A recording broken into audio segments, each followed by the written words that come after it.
هنعرض المرة دي ده برضو من الكوليكشن الجديد.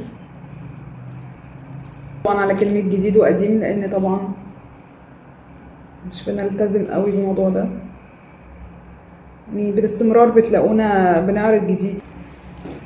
دلاية جاسبر شغل دروزي. الفصوص دي زي ما احنا شوفوا بقى في اللبس، طبعا سلسلة التطويل والقفل الستانلس اللي لونه مش بيغير والتقفيل بتاعه.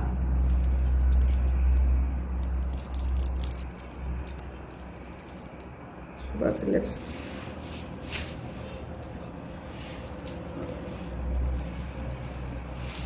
اهو بالشكل ده.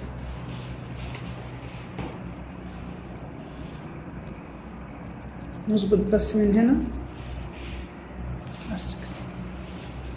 طبعا احنا اتعلمنا بقى ازاي نظبط اللايرز فوق بعض. شايفين بقى في اللبس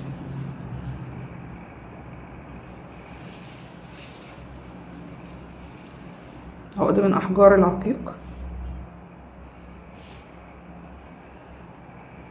حاول على قد ما اقدر يعني اكون وصلت لكم الصورة بتاعت العقد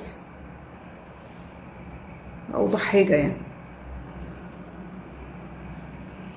عقد من احجار العقيق، فاصل دروزي ودلاية جزبر شغل دروزي.